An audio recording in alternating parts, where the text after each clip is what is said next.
Senhor, então, vai nos dizer o seguinte: tu, porém, fala o que convém à sã doutrina. Quanto aos homens idosos, que sejam temperantes, respeitáveis, sensatos, sadios na fé, no amor e na constância. Quanto às mulheres idosas, semelhantemente, que sejam sérias em seu proceder, não caluniadoras, não escravizadas a muito vinho, sejam mestras do bem, a fim de instruírem as jovens recém-casadas a amarem ao marido e a seus filhos, a serem sensatas, honestas, boas donas de casa, bondosas, sujeitas ao marido, para que a palavra de Deus não seja difamada. Quanto aos moços, de igual modo, exorta-os para que em todas as coisas sejam criteriosos. Torna-te pessoalmente padrão de boas obras. No ensino, mostra integridade, reverência, linguagem sadia e irrepreensível, para que o adversário seja envergonhado, não tendo indignidade nenhuma que dizer a nosso respeito.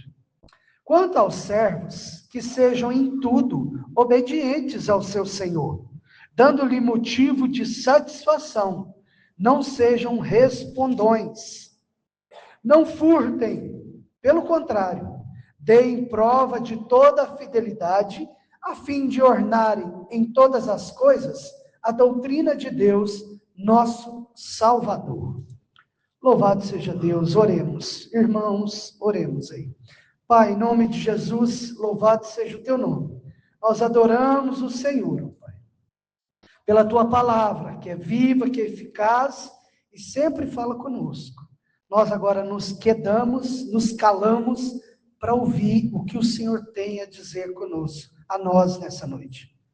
Abre os nossos olhos espirituais, abre os nossos ouvidos espirituais, abre o nosso entendimento, tudo aquilo que bloqueia o nosso raciocínio espiritual, tudo aquilo que fere a nossa consciência, tudo aquilo que nos distrai. Em nome de Jesus, fala conosco para a glória do seu santo nome. Em nome de Jesus, amém e amém, Senhor. Eu te pergunto, você já leu a Bíblia inteira, de Gênesis a Apocalipse? Responda para você mesmo. Sem saber a sua resposta, eu te pergunto, qual foi a primeira Bíblia que você leu na sua vida? Aonde você leu a Bíblia a primeira vez? Você sabia que o mundo está lendo a Bíblia? Você sabia que os seus vizinhos estão lendo a Bíblia? Estão lendo a Bíblia? Você sabia que a nossa cidade, a nossa sociedade está lendo a Bíblia? Você sabia que você, como um cristão verdadeiro, você é, talvez, a única Bíblia que o mundo está lendo? Você sabia que quando você foi alcançado por Cristo Jesus, talvez você não leu a Bíblia inteira, de Gênesis a Apocalipse, mas você conseguiu ver princípios de Deus, princípios bíblicos na vida de alguém? E de quem você viu isso? Em quem você viu o cristianismo? Quem refletiu Cristo na sua vida para que te chamasse atenção, te desse sede, fome de conhecer a Bíblia física? Talvez em um amigo, talvez em um parente, um pai, uma mãe, talvez em um irmão, talvez em seu cônjuge, Em quem, porventura, você foi chamada a atenção para as verdades de Deus ao olhar para a vida dessa pessoa? Certamente, irmãos, para muitos nesse mundo, você vai ser a única Bíblia que eles vão ler. E esse vai fazer a base do nosso tema dessa noite. Como a igreja torna o evangelho visível ao mundo. A igreja, os cristãos verdadeiros, são a Bíblia que o mundo lê. As pessoas estão olhando para você, como eu disse hoje pela manhã. Em Hebreus vai dizer que à nossa volta, ao nosso redor, tem uma grande nuvem de testemunhas, que nos vê, que nos ouve, que nos enxerga, mesmo quando parece nos desprezar, mesmo quando parecem nos perseguir, mesmo quando parecem nos odiar, eles estão te vendo. E eles estão analisando cada linha dessa Bíblia. Se tudo que você diz é como você faz.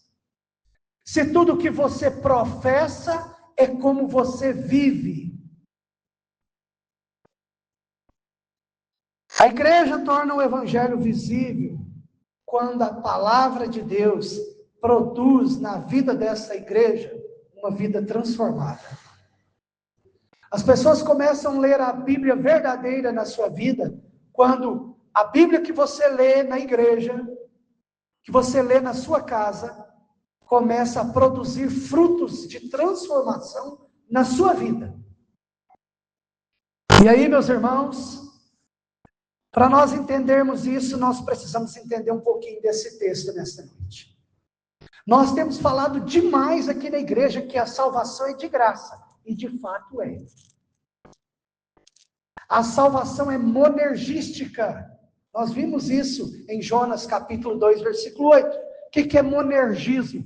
É Deus salvando o homem por si só. A salvação pertence ao Senhor, é Ele quem nos salva.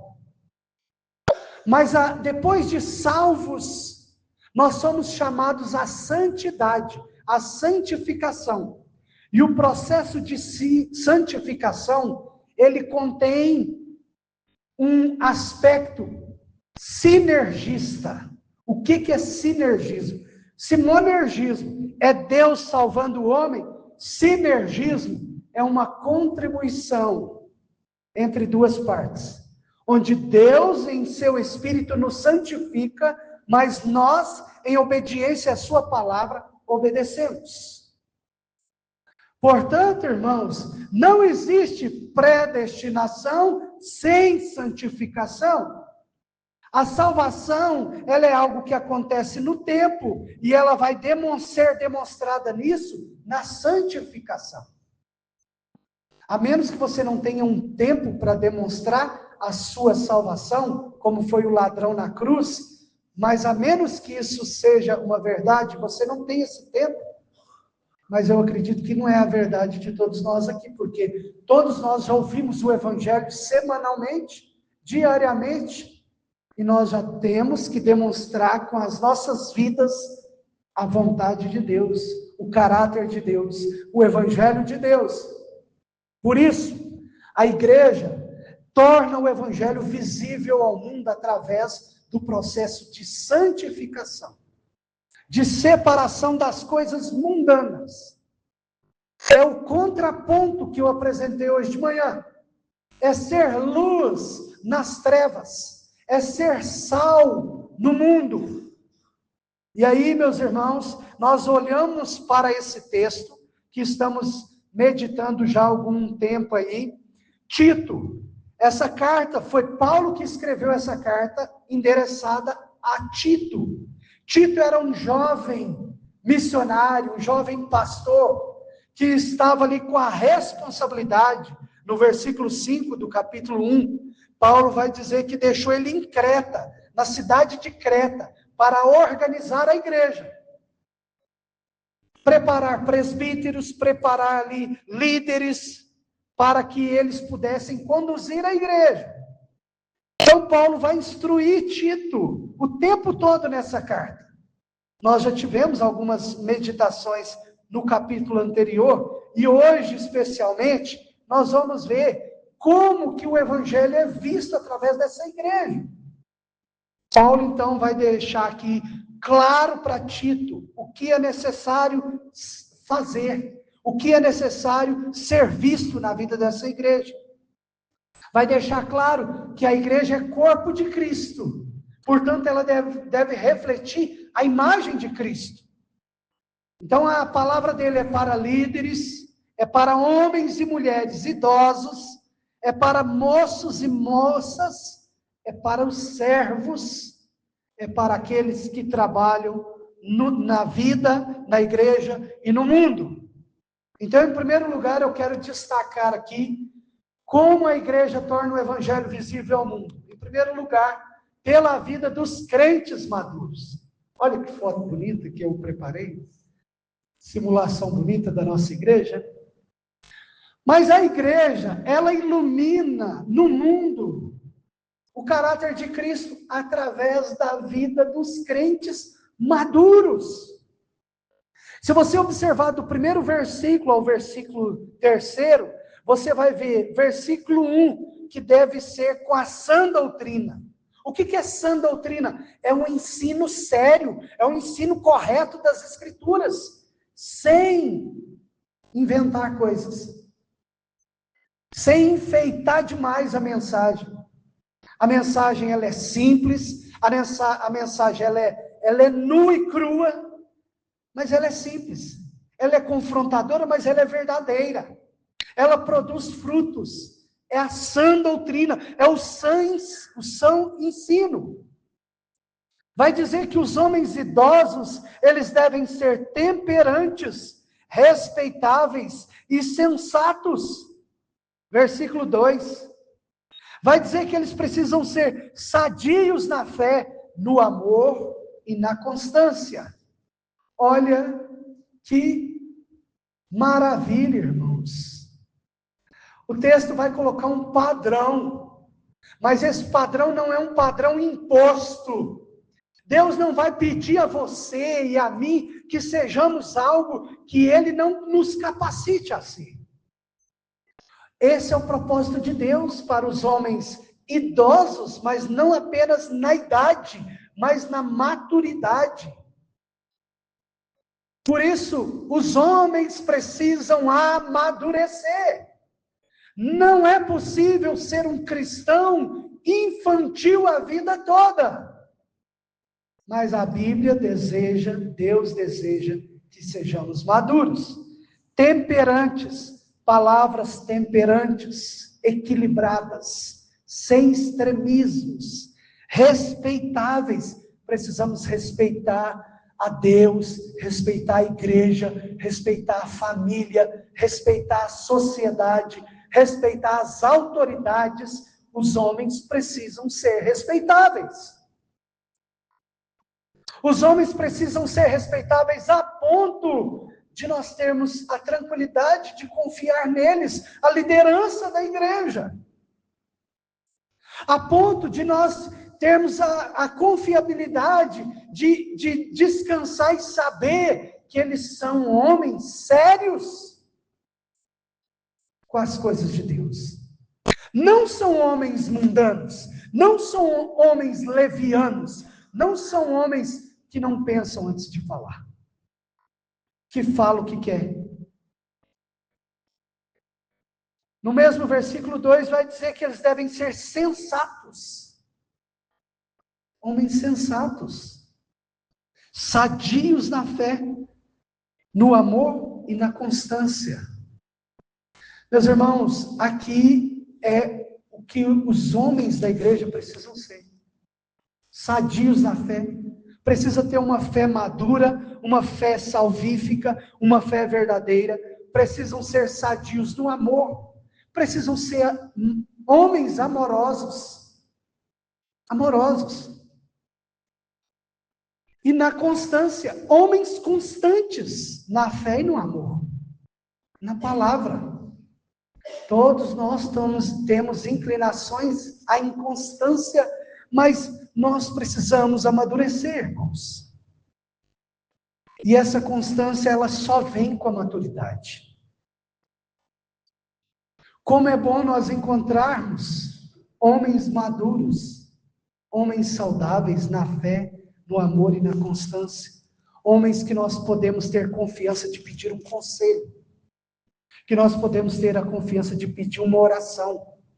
Que nós podemos ter a confiança de abrir o coração, desabafar um problema.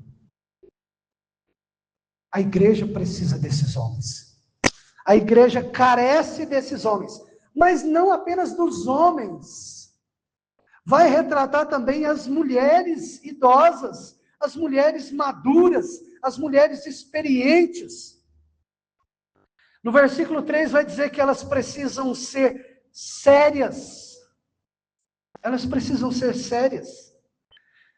Que sejam sérias em seu proceder, não caluniadoras, não escravizadas a muito vinho, sejam mestras do bem. São mulheres reverentes, mulheres com pudor.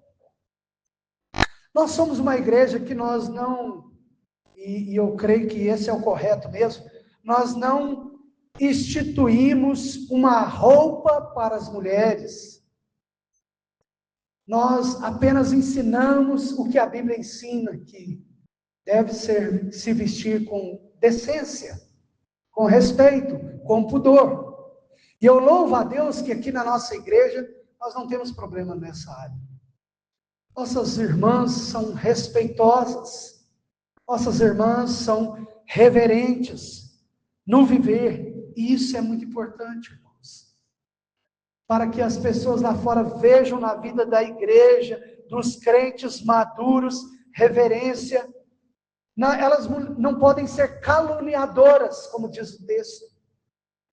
As mulheres precisam pensar antes de falar. Não pode falar o que quer, o que deseja, o tempo todo, a qualquer pessoa. Precisa ter equilíbrio, para não criar contendas dentro da igreja.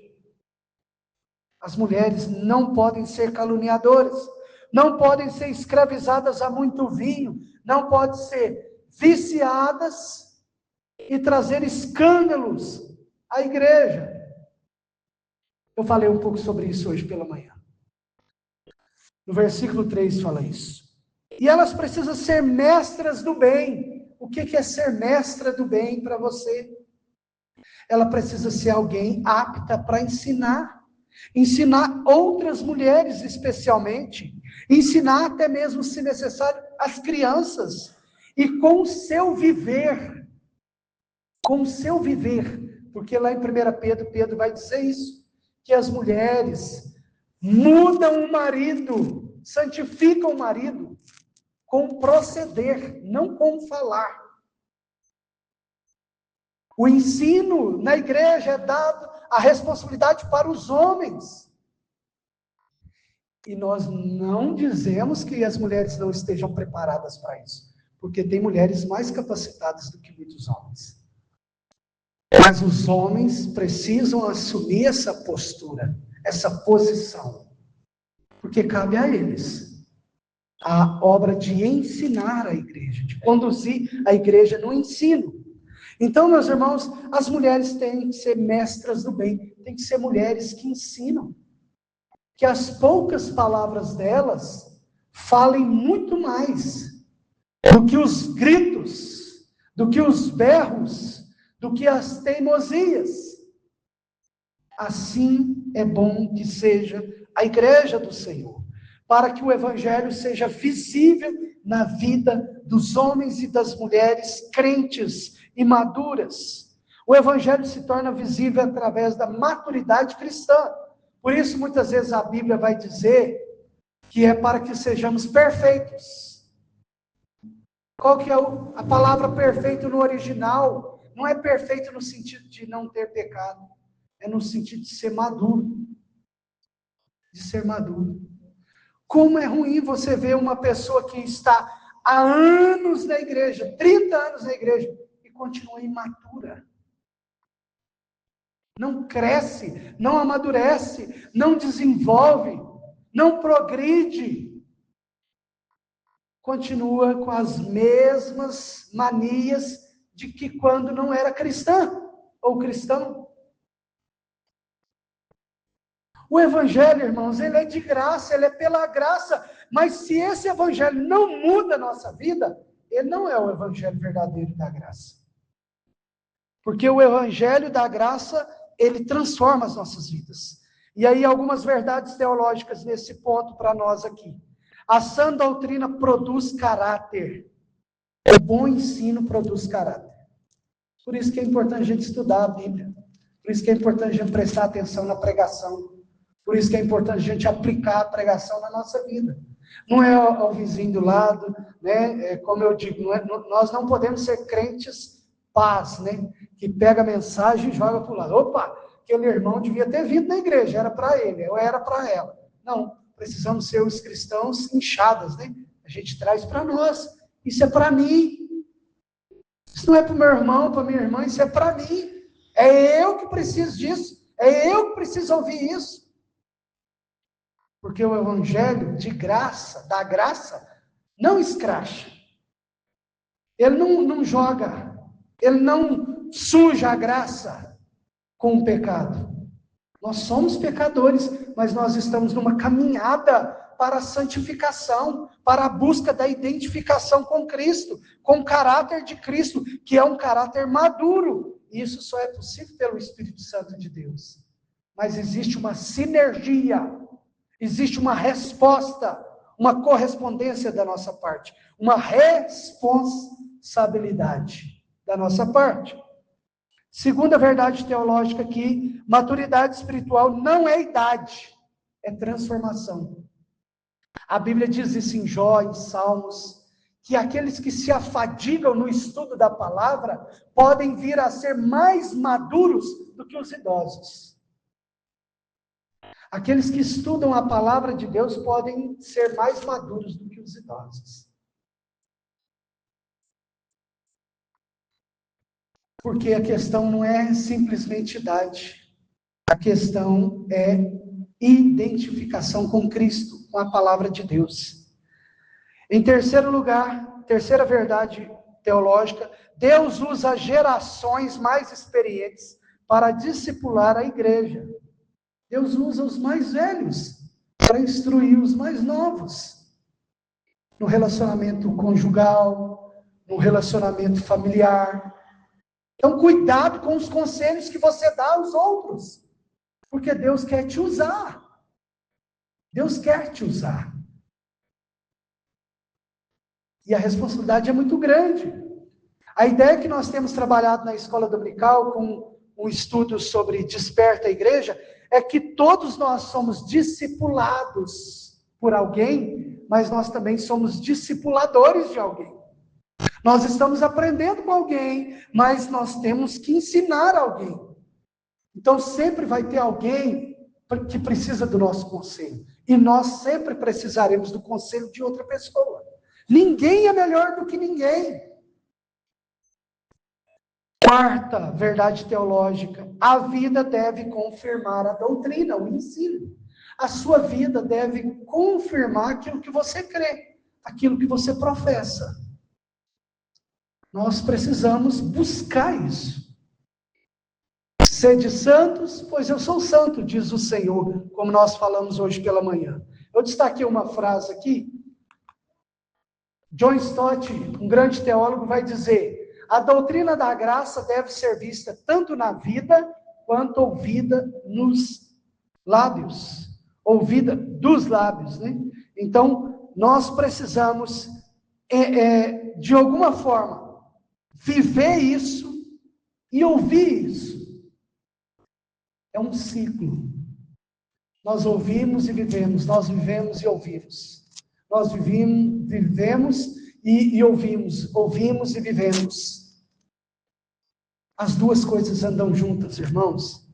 E aí, é como uma árvore antiga, continua firme depois de muitas tempestades. Ela continua lá intacta, firme. O fato dela ser mais velha, o fato dela ter mais tempo naquele lugar, não tira a importância dela, não tira a força dela, pelo contrário, ela continua resistente às tempestades, às lutas, até que o tempo dela se encerre na terra. Assim somos nós. Deus está nos amadurecendo a cada dia. Por isso que a vida do cristão tem que ser sempre uma progressão, um processo de progresso. Hoje eu tenho que ser melhor do que ontem. Amanhã eu tenho que ser melhor do que hoje. E ontem, hoje e amanhã eu não sou perfeito. Não serei perfeito. Só na glória eu serei perfeito. Você será perfeito. No sentido amplo e restrito. Aplicações para nós. A igreja precisa de crentes maduros. Isso não é apenas para nós que desejamos organizar a igreja. Toda igreja precisa de crentes maduros, irmãos. E você pode ser esse cristão maduro. Essa pessoa madura na fé. Segunda aplicação, os mais velhos devem discipular os mais novos. Os mais novos precisam ouvir os mais velhos. Mesmo quando não concordam com os mais velhos. Mas precisam, ao menos, ouvir. E meditar naquilo que é falado. Terceira aplicação, a maturidade espiritual é um testemunho para a igreja. A maturidade traz um testemunho da nossa vida para a igreja. Em segundo lugar, eu quero destacar como o evangelho se torna mais visível através dos crentes ou da igreja. É pelo amor dentro de casa. Coloquei em palavras bem simples aqui, para todos entenderem. Versículo 4. A fim de instruírem as jovens recém-casadas, a amarem ao marido e a seus filhos. As mulheres mais velhas deveriam instruir as mulheres mais jovens. As mulheres mais velhas precisam ter uma instrução. O mundo muda, mas os princípios de Deus não mudam. Há 100 anos atrás, qualquer mulher, em linhas gerais, é claro que tinha exceções, mas qualquer mulher, fosse cristã, católica ou espírita, qualquer mulher que fosse aconselhar uma outra mulher, ela sempre seria a favor da família. Nunca contra o divórcio. Nunca contra a separação. Há 100 anos atrás. Hoje o índice de divórcios dentro das igrejas só aumenta. Aonde estão as mulheres experientes, sábias, maduras, para instruírem as mais jovens? Aonde estão os crentes maduros que têm uma palavra de Deus? Porque uma coisa é o que eu acho, outra coisa é o que Deus acha. E eu preciso aconselhar aquilo que Deus acha, aquilo que Deus entende, aquilo que Ele deixa claro na sua palavra. Ele nunca disse que seria fácil. Nunca é fácil fazer o que é certo. Nunca é fácil viver de maneira correta. Nunca é fácil. Exige de nós renúncia, exige de nós sofrimento, exige de nós muitas coisas. Então, o evangelho ele é melhor visível na vida da igreja através do amor dentro de casa. Dentro da sua casa. As mulheres mais velhas instruem as mais jovens. No versículo 4 vai dizer, instrui elas a quê? Amar o seu marido. E amar os seus filhos. Isso é básico, irmãos. A Bíblia apenas está dizendo algo que nós já sabemos. As mulheres precisam amar seus maridos. Hoje eu não vou ter tempo para entrar aqui como que as mulheres devem amar os seus maridos. Mas as mulheres precisam amar os seus maridos. A gente pega aquele texto, né? Ah, Deus manda apenas as mulheres serem submissas. Não, não é só isso. O amor também. As mulheres precisam amar os seus maridos, amar os seus filhos. As mulheres precisam ser sensatas, no versículo 5.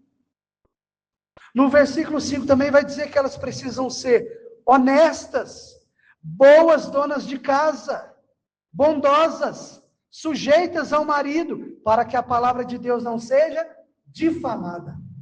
Sabe qual que é o problema de pregar um texto desse hoje? É porque nós vivemos num tempo onde o feminismo tomou conta. A cabeça de nossas irmãs estão feministas. Hoje a mulher que cuida da casa, ela é criticada. A mulher que ama seu marido, que cuida dos seus filhos, ela é criticada. Esse é o pensamento moderno do feminismo, que já entrou em muitas de nossas igrejas. E eu não estou aqui entrando, dizendo que mulher não pode trabalhar fora. É claro que pode, gente. Mulher não pode pensar. Claro que pode, gente. Não estou entrando nem nessa questão. A questão é que esse é o tipo de mensagem que nos confronta na nossa cultura. Que a nossa cultura vai ensinar que nós, as mulheres, são independentes. Mas nem as mulheres são independentes dos homens, nem os homens são independentes das mulheres. É isso que tem trazido grandes prejuízos a muitos casamentos. Quando a mulher acha que é independente, ou quando o homem acha que é independente. Nós somos dependentes uns dos outros. É comum acordo, é uma força conjunta. É os dois unidos por um propósito. Agora, numa cultura feminista, isso dói. Isso dói porque fica parecendo machista. Mas eu estou lendo apenas a Bíblia. Eu estou até tentando explicar, mas a Bíblia está dizendo. Basta ler. Se você não tem maturidade para ler a Bíblia e aceitar o que a Bíblia está dizendo, meus irmãos, você está com um problema muito sério. Muito sério. E aí, meus irmãos, o texto vai dizer, sejam bondosas, boas donas de casa, sujeitas ao marido. Não vou me investir mais aqui por causa do tempo. Mas tudo isso para que a palavra não seja difamada. Para que o evangelho não seja envergonhado lá fora. É isso que está dizendo. Para que a mensagem não seja diminuída, reduzida a verdades pessoais. Estou lendo só o texto. Só o texto bíblico. E nós cristãos entendemos que isso aqui é a palavra de Deus. Porque a gente não pode dizer que isso é a palavra de Deus e aquilo não é a palavra de Deus. Estou apenas lendo o texto. A verdade central aqui é que, dentre muitas, o evangelho se torna visível dentro do lar. E casamento é coisa séria. E criação de filhos é coisa séria. Eu preguei aqui recentemente sobre isso. É coisa séria. Não dá para nós banalizarmos. Se nós banalizarmos nossos relacionamentos com as nossas esposas e com os nossos esposos, certamente a ruína nos aguarda. E a ruína não é necessariamente um divórcio. A ruína, muitas vezes, é um casamento infeliz. Mas é porque nós mudamos, trocamos as funções do casamento. E aí, meus irmãos, algumas verdades teológicas aqui para nós.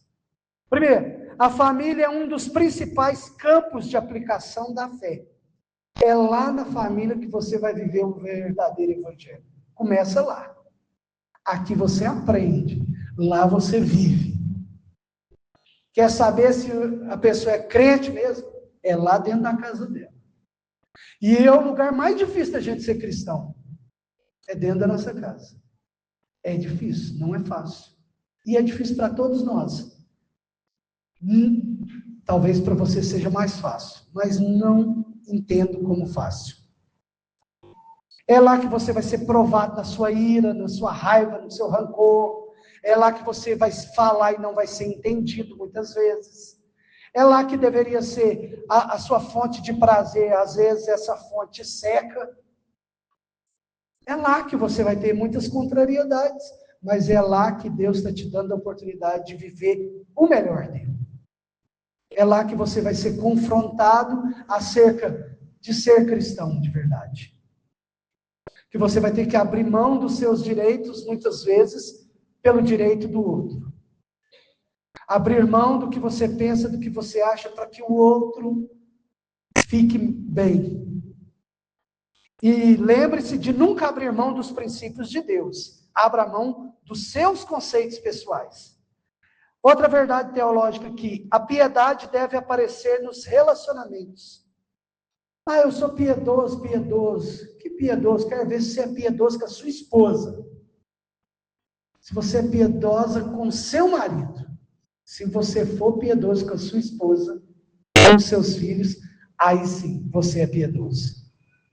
Mas ser piedoso na igreja é fácil. Eu sempre tenho falado isso aqui. Me perdoe as minhas repetições, mas ser crente dentro da igreja é muito fácil.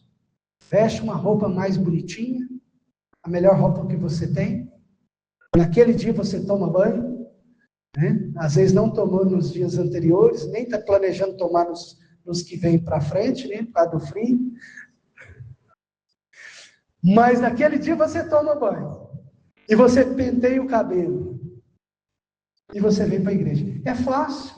E você abraça todo mundo, você ri para todo mundo. Graça e paz, paz do Senhor, louvado seja Deus, que bênção. É bom demais. Mas eu só vou saber se você é piedoso dentro da sua casa.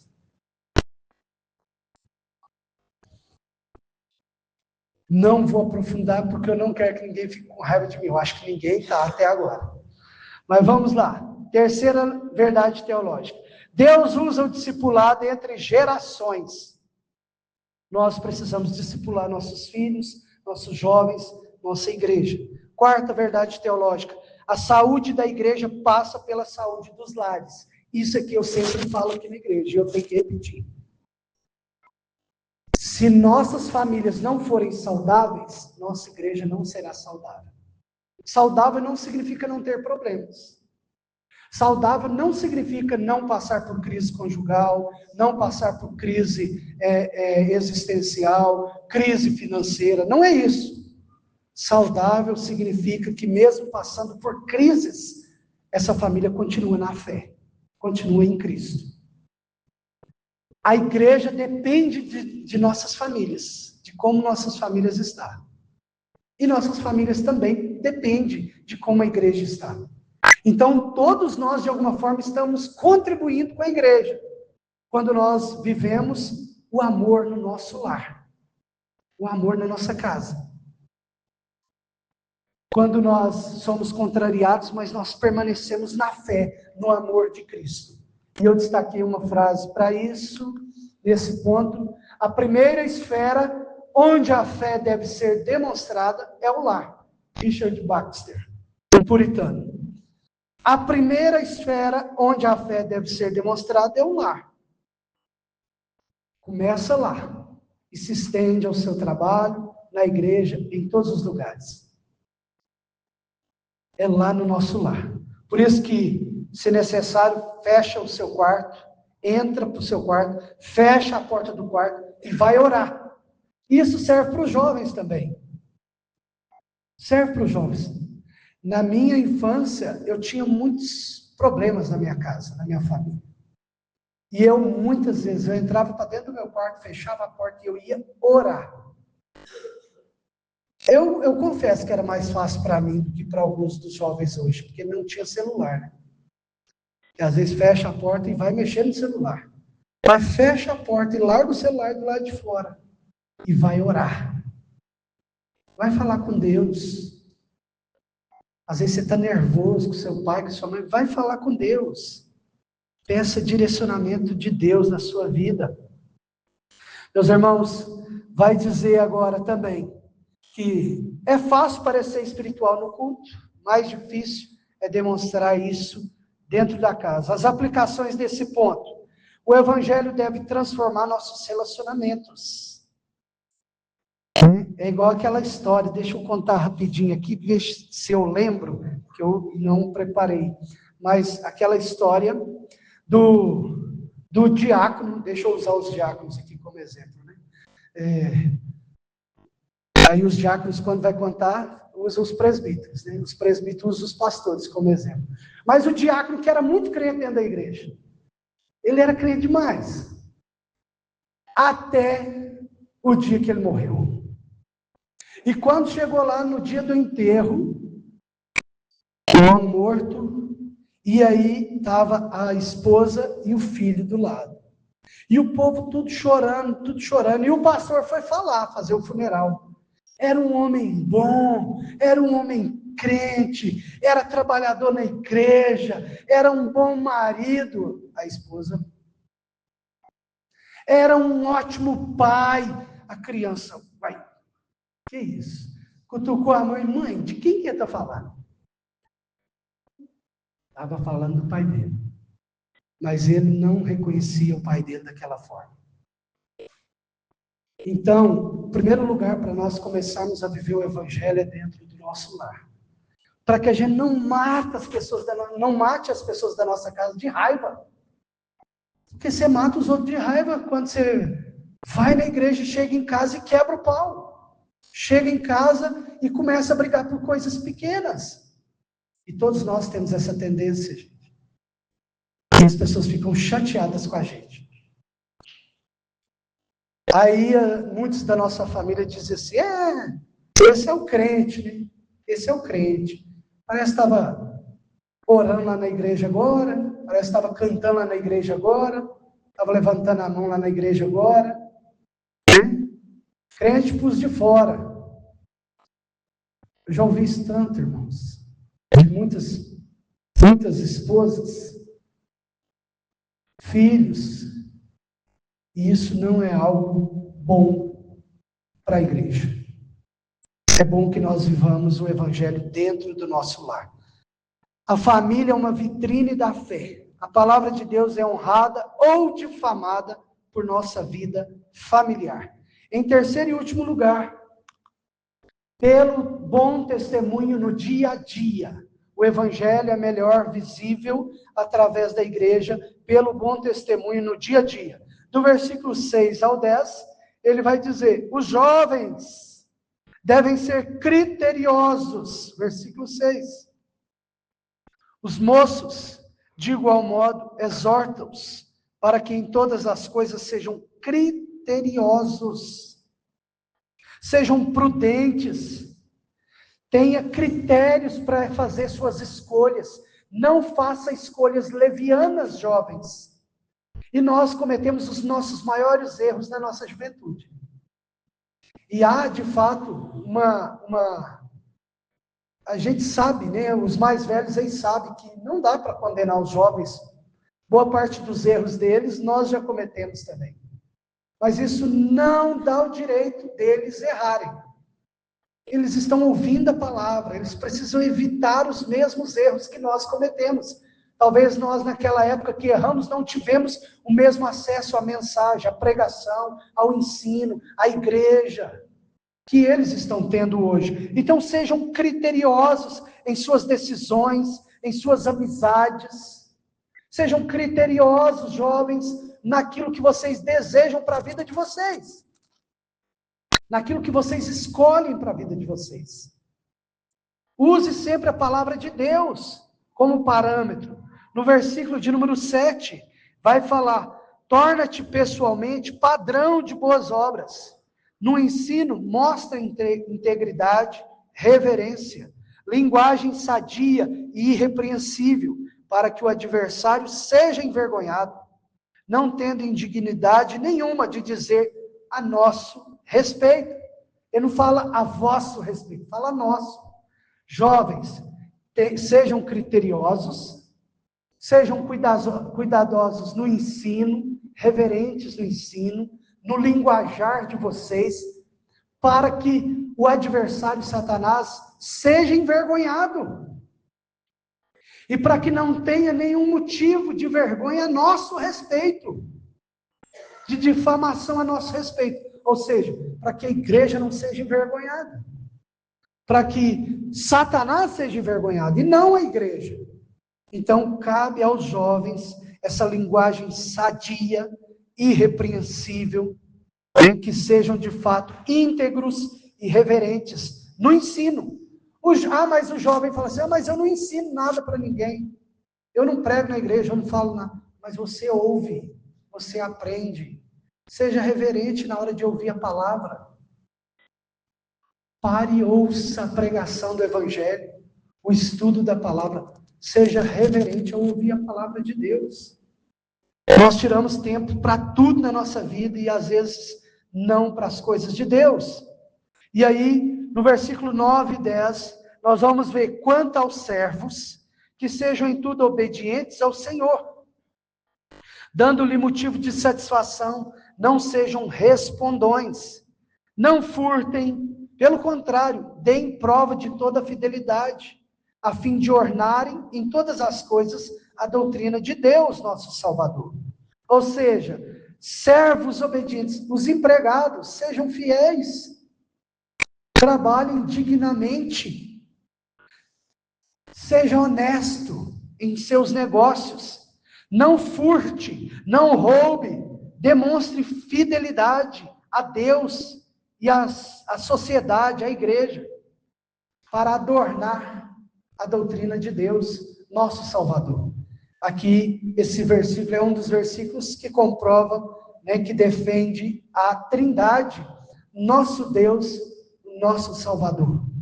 Jesus é Deus. Jesus é Deus. Então, meus irmãos, honrem os seus patrões, sejam honestos, não simplesmente por causa deles, mas por causa de vocês mesmos, por causa do nome de Cristo em vocês, por causa do nome do Evangelho que resplandece através da vida de vocês. Sejam fiéis. E aí, meus irmãos, a verdade central aqui é: o Evangelho se torna visível no testemunho diário. Primeira verdade teológica: a fé alcança todas as áreas da vida. O Evangelho não é só para algumas áreas, é para todas as áreas da sua vida. É para o seu lar, é para o seu trabalho, é para os seus relacionamentos de amizades, é para a igreja, é para todas as áreas da sua vida. Segunda verdade: boas obras não salvam, mas evidenciam a salvação que Deus operou na sua vida. Boas obras não salvam ninguém, mas mostra que Deus está na sua vida, que Cristo está com você, que Cristo está te transformando. Existe uma mensagem que diz: estamos em obras. O cristão é aquele que está sempre em obras. A obra ainda não acabou. Deus começou uma obra no dia da sua conversão, e Ele está trabalhando na sua vida, na minha. Nenhum de nós chegou à varonilidade perfeita, ao amadurecimento perfeito. Deus está trabalhando em nós. Então, quando alguém criticar também que você ainda não é um bom cristão, você responda para essa pessoa assim: eu estou em obra. A obra de Deus ainda não acabou. Deus está trabalhando aqui. Quando alguém quiser te acusar de algum pecado, dentro da sua casa, dentro da sua família, você reconheça seus erros, mas diga também a essa pessoa: Deus está trabalhando em mim. Calma, tenha paciência. Até Deus, que é Deus, é paciente. Por que a esposa não pode ser paciente? Por que o marido não pode ser paciente? Por que os pais não podem ser pacientes? Por que os filhos não podem ser pacientes com os pais? Entenda que Deus está trabalhando na vida dessa pessoa. Estamos em obras. Não somos e não seremos uma igreja perfeita aqui no Bela Vista. Estamos em obras. A obra principal é essa que Deus está fazendo no nosso coração. A obra principal é essa que Ele está fazendo através das pregações, nos ensinando, nos corrigindo, nos orientando. A doutrina, o ensino deve ser adornado pela vida. Martinho Lutero: a fé sozinha justifica, mas a fé que justifica nunca vem sozinha. Ela sempre traz boas obras. Falei disso hoje pela manhã. A fé sozinha justifica, mas ela nunca vem sozinha, ela sempre vem acompanhada de boas obras.